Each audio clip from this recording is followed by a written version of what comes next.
Sebelum zaman revolusi industri ya, jadul.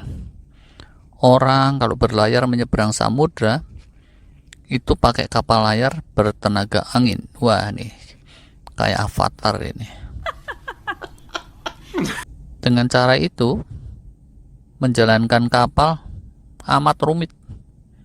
Perlu skill luar biasa. Dari Jawa ke Cina. Itu kapal jalannya mesti agak siksak. Harus ada navigatornya yang ulung.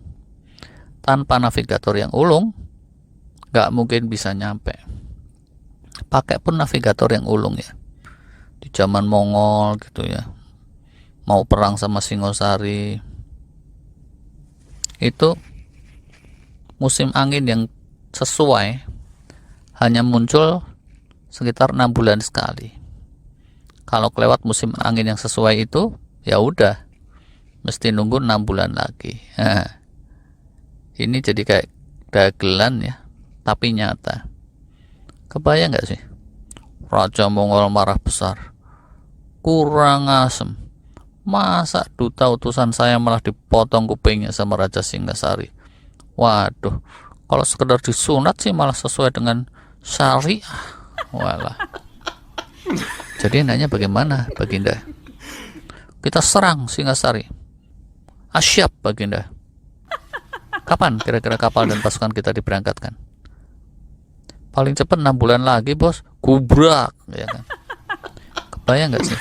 Raja di raja, lagi murka begitu malah disuruh nunggu 6 bulan. Bisa jambak-jambak rambut beneran itu sang raja. Yaitu rambutnya sendiri, bukan rambut emaknya.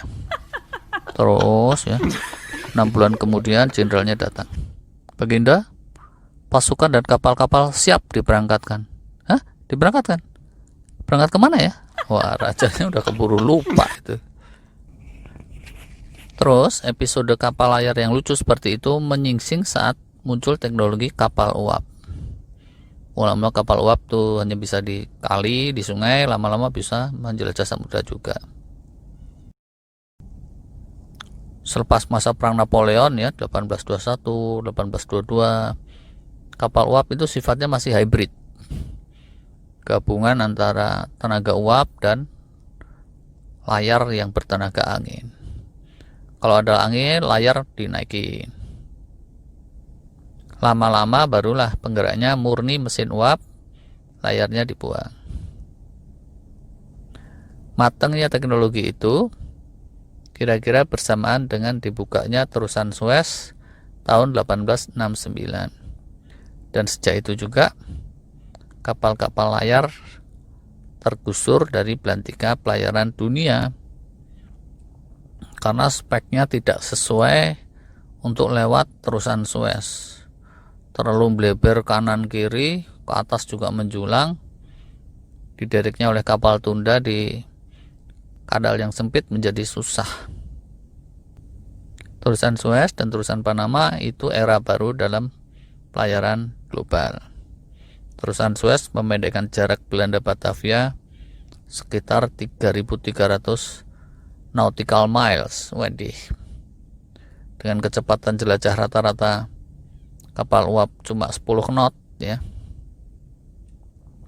3.300 miles itu perjalanan 330 jam alias 14 hari pelayaran.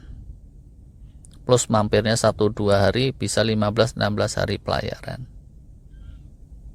Kayaknya udah canggih, tapi pasca pemendekan itu pelayaran tetap lambat kalau pakai standar sekarang. Mohon maklum, biar sudah dipendekin Suez, jarak Belanda ke Batavia masih sekitar 9.000 nautical miles. Kalau ditempuh kapal uap itu masih perlu 40 hari lebih. Kebayang nggak sih? Jawa tiba-tiba geger. Cepat-cepat, kita minta bantuan ke negeri Belanda. Siap, kapiten. Siap, iya. Tapi kalau lu cuma duduk-duduk aja di situ, gue bilang kan cepat. Masalahnya bos, kapalnya baru berangkat 10 hari lagi. Suruh berangkat secepatnya. Nah, namanya secepatnya itu perlu persiapan minimal 4 hari. Nah, katakanlah nggak ada gangguan, 45 hari setelah perintah datang, itu kapal baru bisa sandar di Amsterdam atau Rotterdam. Bala bantuan juga nggak bisa cepat disiapkan. Itu butuh sekitaran ya paling cepat 25 hari. Lalu berlayar balik ke Batavia butuh 45 hari lagi. Total Jenderal itu sudah 10 bulan berlalu baru bala bantuan dari Belanda bisa sampai ke Batavia. Bantuan apa nih? Tentaranya kok tipe semua? Habis buru-buru sih kan, ya kayak gini hasilnya. Ya udahlah, kalian ngasuh-ngasuh aja dulu. Tuh, ngasuh gimana? Dulu katanya ada gegeran. Omnibus Law keburu keluar, bro. Sekarang keadaan udah aman. Nah, lo. Ya udah, kalau gitu izin ya, kami pulang lagi. Udahlah, kalian kawin-kawin dulu lah di sini. Sukanya mau cewek Indo, Jawa, Sunda, Betawi, Tionghoa, atau cewek mana? Silahkan cari sendiri. Kapal ke Belanda baru akan ada 4 bulan lagi. 4 bulan? Kok lama bener ya kan? Habis kemarin dipakai buru-buru, kapalnya somplak. Gubrak ya kan. Saat mereka tiba lagi di Belanda, itu istri-istrinya yang selingkuh bisa keburu hamil, keburu beranak, keburu ngacir ke Finlandia bagian utara atau kemana. Di Rotterdam mereka celingak-celinguk. Bini gue kemana ya? Dulu berangkat kan gue pengantin baru. Bini lu siapa namanya? Nah itu dia, gue lupa. Catherine apa ya gitu. Atau Maesaro ya. Maesaro sih cewek yang gue ajak main di Depok. Waduh, kubrak ya kan. Itulah era kapal uap berlangsung beberapa lama, dan kapal-kapal uap tradisional itu baru benar-benar menyingsing ya, digantikan oleh kapal-kapal diesel selepas Perang Dunia Kedua. Sampai sekarang ya prinsip kerjanya masih dipakai sih, diadopsi sama kapal nuklir. Kapal uap yang konvensional itu hilang total dari jalur mainstream dunia sekitaran 1960-an, saat mulai boomingnya penerbangan jet antar benua. Semua perjalanan penumpang nggak ada lagi pakai kapal, diambil alih sama jet. Kargo-kargo di laut sudah dipegang sama kapal-kapal raksasa bertenaga diesel yang lebih efisien juga. Kapal uap jadi nggak punya ruangan lagi.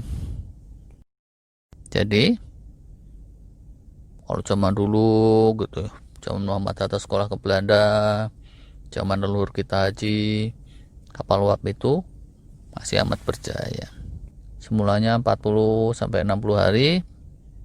Begitu makin bagus tetap perlu hampir 30 hari, antara 24 sampai 30 hari. Zaman orang-orang Belanda masih menguasai Nusantara, mereka itu berlayarnya, ini mohon koreksi ya kalau saya salah, silahkan koreksinya di bawah. Di awal-awal pakai kapal layar itu bisa setahun baru sampai sini sekali jalan, bahkan lebih dari setahun. Waktu berlayarnya juga nggak bisa sembarangan, harus dipilih-pilih sesuai pola angin yang cocok, ujung ke ujung. Teknologi berkembang, tetap saja berlayar itu butuh waktu lama. Terusan Suez itu tadi dibukanya November 1869. Sejak ada kapal uap dan terusan Suez, waktu berlayar memendek ke sekitar 6 bulanan awalnya.